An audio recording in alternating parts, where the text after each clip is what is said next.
So this video review is for Loser of the Year by Carrie Byrd. If you want to check out my review, I have just posted that. So if you're on YouTube, there's a link in the description below, and if you're on my blog, then there's a link within the post. And this is the video review. So Loser of the Year by Carrie Byrd. Very heartfelt. Very heartfelt. Matty finds herself back in her hometown.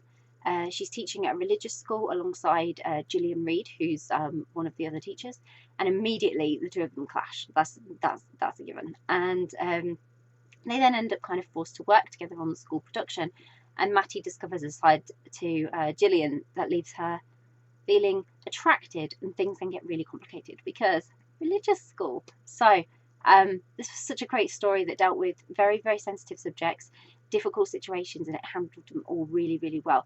It shone a light on being your true self, and that is because love will prevail over attitudes and standards that have devastating consequences to people's well-being.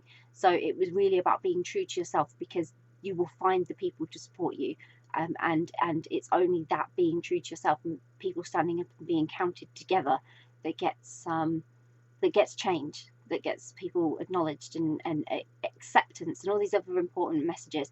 But I loved how Carrie covered so much in this, from Matty and Gillian recognising an alliance in one another, but also in them creating their own tension, to them accepting the fates and supporting each other, even when it meant making sacrifices, personal ones mostly. And Matty and Gillian's relationship, it brewed really quickly, but it was born from this fiery passion that both of them were expert at concealing when they really had to, but had in droves when they could be themselves.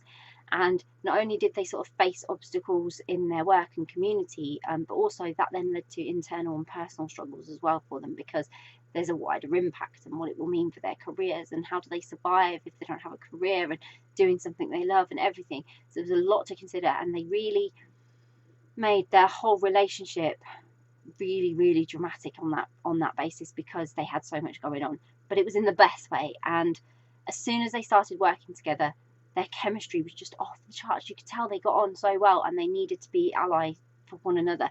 And everything they then did, it was their students and the impact of any of their actions that always came first for them. They thought about everything, and at times, especially for Matty, that was very heartbreaking, because she felt she had to sort of hide who she was, and she didn't always want to, and sometimes she would unmask a little, and it would throw her, because she was then like, oh no, the consequences of this, what's going to happen? So it had a lot going on emotionally for Matty. So I really enjoyed the story. It is a romance with a difference. It had some really lovely surprises in there as well, which actually they brought a tear to my eye, and they were really sweet and sentimental and suited the story perfectly. They really helped drive that message home about being your true self. So it was a great story that I really, really enjoyed, and I hope you will too. I'll pop a link in the description so you can grab a copy of Loser of the Year by Carrie Byrd, which I really hope you will.